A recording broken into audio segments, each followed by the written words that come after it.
માં ફરી ક્રિકેટ મેચનો મુદ્દો ઉછળ્યો છે। જીતુ વાઘાણીએ ખેડાવાલા પર સાધ્યું નિશાન। ભારતની ટી-શર્ટ પહેરવાથી દેશભક્તિ ન થાય, તમારા વિસ્તારમાં રેલી કાઢવી જોઈએ। ભારતના રાષ્ટ્રધ્વજ સાથે વિજય રેલી કાઢો। વાઘાણીના નિવેદન પર કોંગ્રેસીઓએ કર્યો વિરોધ। અધ્યક્ષે શાંતિ રાખવા સૂચના આપી।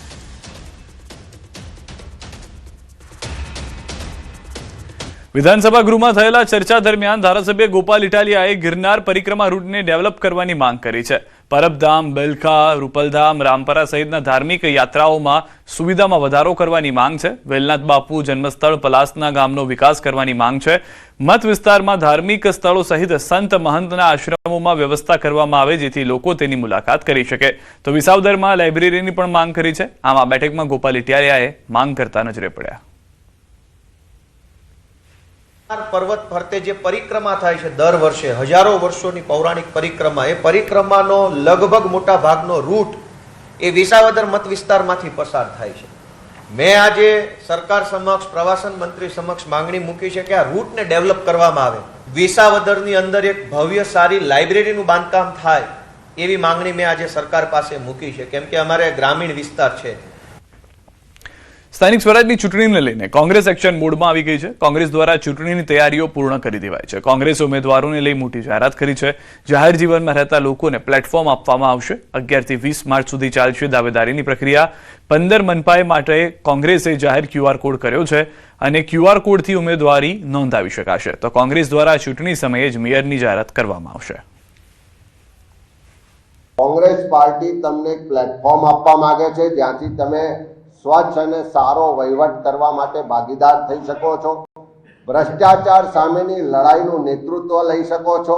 લોકોના હક અધિકારની લડાઈ લડી શકો છો અને પ્રજાભિમુખ વહીવટ થાય અને જનતાને એનો ટેક્સના સામે સુખાકારી મળે, સુવિધા મળે એવું શાસન આપવા માટે તમારી જે યોગ્યતા છે, તમારું જે નેતૃત્વ છે એને કોંગ્રેસ પાર્ટી આવનારા સમયમાં તક આપશે। અને આ વખત અમે નક્કી કર્યું છે કે અમારા જે ઉમેદવારો છે અમે સંભવિત અમે નગરપાલિકા હોય કે મહાનગરપાલિકા અમે મેયર પદના ઉમેદવાર પણ અમે જાહેર કરીશું કે ભાઈ અમારે આ શાસન આવશે તો અમારો મેયર આ હશે। એ રીતનું પણ અમે જાહેરાત આ વખતે કરવા જઈ રહ્યા છે અને જે પ્રકારનો પ્રતિસાદ અત્યારે મળી રહ્યો છે એટલે ઉમેદવારો પણ અમને સારા મળશે અને આ વખત અમે તાકાતથી આ તમામ ચૂંટણીઓ લડવા જઈ રહ્યા છીએ। ભાજપ પ્રવક્તા અનિલ પટેલના કોંગ્રેસ પર પ્રહાર। કોંગ્રેસ પ્રમુખ અમિત ચાવડા પર સાધ્યું નિશાન। સ્થાનિક સ્વરાજની ચૂંટણીને લઈને આપ્યું નિવેદન। કોંગ્રેસ યુવાનોને ભ્રમિત કરવાની વાતો કરે છે।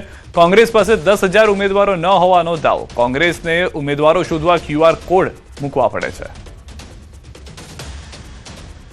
એક પરિવારવાદ સાથે ટેવાયેલી કોંગ્રેસની આ પાર્ટી જે જૂથવાદ સાથે સંકળાયેલી છે અને એ ગુજરાતની પ્રજાને એમાં ખાસ કરીને યુવાનોને ભ્રમિત કરવાની કોશિશ કરે છે કે શું વાસ્તવમાં કોંગ્રેસ પાસે 10,000 કાર્યકર્તાઓ પણ છે? અને એનું મોટું ઉદાહરણ એ છે કે કોંગ્રેસે 15 મહાનગરોમાં ક્યુઆર કોડથી ઉમેદવારી કરવા માટે આવકારવાનો પ્રયત્ન કર્યો છે। એનો અર્થ જ એ થયો કે આ 15 મહાનગરોમાં વાસ્તવમાં કોંગ્રેસ પાસે કોઈપણ પ્રકારના ઉમેદવાર નથી। અમદાવાદ બાવળાનો એક વિડીયો સોશિયલ મીડિયામાં વાયરલ થયો છે। એક યુવકને ચોર સમજી બાંધીને મારવામાં આવ્યો। યુવક મૂળ ઝારખંડનો રહેવાસી। પોલીસે વિડીયોના આધારે તપાસ શરૂ કરી છે। યુવકને ટ્રેક્ટરમાં બાંધીને મારવાનો આરોપ છે। આ દ્રશ્યો જે છે તે વિચલિત કરી શકે છે। જે પ્રમાણેની પરિસ્થિતિ થઈ હતી, ચોર સમજીને મારવામાં આવ્યો છે।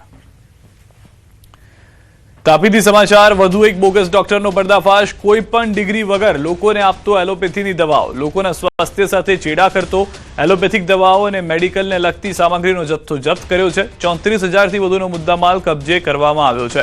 પોલીસે ગુનો નોંધી વધુ કાર્યવાહી હાથ ધરી છે। સુરતના કાપોદ્રા વિસ્તારમાં રિક્ષા ચાલકો સામે પોલીસની કાર્યવાહી। સ્પેશિયલ ડ્રાઈવ ચલાવી રિક્ષા ચાલકોની બેદરકારી અને જાહેરમાં ટ્રાફિક દબાણ કરતી પ્રવૃત્તિઓને ધ્યાનમાં રાખી કાર્યવાહી કરવામાં આવી। રોડ ઉપર અવ્યવસ્થિત રીતે લોકો અને ટ્રાફિકને અડચણરૂપ બનાવતા 15 જેટલા રિક્ષા ચાલકો સામે પોલીસની કાર્યવાહી। કાપોદ્રા પોલીસ દ્વારા અલગ અલગ જગ્યા પર ઝુંબેશ ચલાવવામાં આવી અને રિક્ષા ચાલકો યોગ્ય રીતે સમજાવી અને કાયદા અનુસાર કાર્યવાહી કરવામાં આવી। વડોદરા કમર્શિયલ ગેસની અછતના કારણે શહેરની હોટલ, કેટરિંગ અને ફરસાણના કારખાનાઓને મોટી મુશ્કેલીનો સામનો કરવો પડી રહ્યો છે। છેલ્લા 36 ગોડાઉનમાં કમર્શિયલ ગેસના બોટલ ખૂટી પડતા પુરવઠો ખૂબ ઓછો થઈ ગયો છે। પહેલા રોજ 2 ગાડી ગેસ આવી જતા હતા, પરંતુ હાલ માત્ર 1 ગાડી મળી રહી છે અને કેટલાક સ્થળોએ કમર્શિયલ ગેસનો પુરવઠો બંધ થઈ ગયો છે. ઘરેલું ગેસનો પુરવઠો પણ ઘટી ગયો છે, જેના કારણે નાના વ્યવસાય અને ઉદ્યોગ કામગીરીમાં મુશ્કેલી અનુભવાઈ રહી છે. આ સ્થિતિ હોટલ અને ફરસાણના ઉદ્યોગ સાથે સંકટરૂપ બની ગઈ છે, જે અસરકારક અને સમયસર પુરવઠાની અપેક્ષા ધરાવે છે.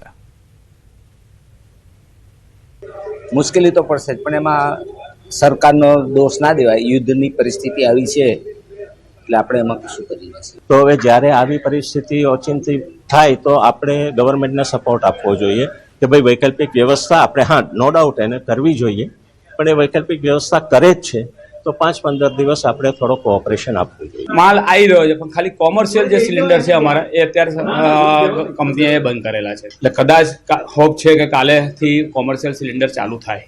ખાડી દેશોમાં યુદ્ધની પરિસ્થિતિના કારણે જે રાંધણ ગેસ છે તેની અછત જે છે તે વર્તાઈ રહી છે અને લાંબા સમયથી જે ગેસનો પુરવઠો આવવો જોઈએ એ પ્રમાણે પુરવઠો જે છે તે નથી આવી રહ્યો. એના કારણે જે સામાન્ય નાગરિકો છે તેઓ તો મુશ્કેલીમાં મુકાય છે, પરંતુ હોટલ રેસ્ટોરન્ટના બિઝનેસ સાથે સંકળાયેલા જે વેપારીઓ છે, હોટલ માલિકો છે, રેસ્ટોરન્ટના માલિકો છે, તેઓ પણ અટવાયા છે. અત્યારે નિઝામપુરાની એક ગેસ એજન્સી છે, ત્યાં અમે આવી પહોંચ્યા છે અને સ્થિતિ જોઈ શકાય છે કે એ લોકોની અંદર એક પ્રકારનો ચિંતાનો માહોલ છે, કારણ કે લોકો પહેલાં એવી સ્થિતિ હતી કે ગેસનો બોટલ બુક કરાવે તો 1-2 દિવસમાં તેમને ડિલિવરી મળી જતી હતી, પરંતુ જે ગેસ પુરવઠો છે એની અછતના કારણે હવે જો ગેસનો બોટલ બુક કરાવ્યો હોય તો ઓછામાં ઓછા 4 દિવસ અને વધુમાં વધુ 8 દિવસનું વેઇટિંગ જે છે. પરંતુ પુરવઠો જે છે તેની આવક ઘટતાની સાથે જ જે નાગરિકો જે છે તેઓની અંદર ક્યાંક ને ક્યાંક જે ચિંતાનો માહોલ જે છે તે જોવા મળી રહ્યો છે. હાર્દિક દીક્ષિત, ન્યૂઝ 18 ગુજરાતી, વડોદરા. દિલ્હીથી સમાચાર. પીએમ મોદી સાથે સીએમ ભૂપેન્દ્ર પટેલની બેઠક. પ્રધાનમંત્રી આવાસ પર પહોંચ્યા મુખ્યમંત્રી ભૂપેન્દ્રભાઈ પટેલ. પીએમ મોદી સાથે સીએમ વચ્ચે મહત્વની બેઠક શરૂ થઈ છે. ડેપ્યુટી સીએમ હર્ષ સંઘવી પણ બેઠકમાં સામેલ રહ્યા છે. થોડી વારમાં અમિત શાહ પણ બેઠકમાં હાજર રહી શકે છે. તો પીએમની સાથેની આ બેઠક છે, જેમાં ડેપ્યુટી સીએમ પણ સીએમ સાથે જોવા મળી રહ્યા છે. હાલમાં જે જાણકારી મળી રહી છે કે પ્રધાનમંત્રીના નિવાસસ્થાને આ બેઠક મળવાની વાત હતી, તે પ્રમાણેની બેઠક શરૂ થઈ ચૂકી છે. ટૂંક સમયમાં ગૃહમંત્રી અમિત શાહ પણ પહોંચશે અને બેઠકમાં ભાગ લેશે. તો કયા મુદ્દા પર બેઠક છે તે વિશે હજી સ્પષ્ટતા કરવામાં નથી આવી, પરંતુ ગુજરાતમાં અલગ અલગ મુદ્દાઓ, જેમ કે આવનાર ચૂંટણી પણ એક મુદ્દો મહત્વનો માનવામાં આવી રહ્યો છે. ગેસને લઈને જે કટોકટી છે તેમાં પણ કેન્દ્ર સરકાર તરફથી રાજ્ય સરકારને મદદ મળતી રહેશે તે વિશે પણ ચર્ચા થઈ શકે છે.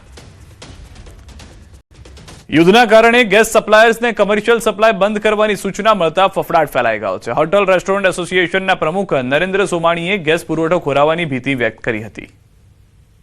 અત્યારે સરકાર તરફથી કોઈ આવેદનપત્ર કે પરિપત્ર આવ્યો નથી, પણ અત્યારે જે અમારે કાલથી વાત ચાલે છે, જે ગેસ સપ્લાયરો છે એમને કહેવા મુજબ કે કોમર્શિયલ સિલિન્ડરો બિલકુલ સપ્લાય ઉપરથી બંધ છે અને અમને બી કોમર્શિયલ સપ્લાય બંધ કરવાનું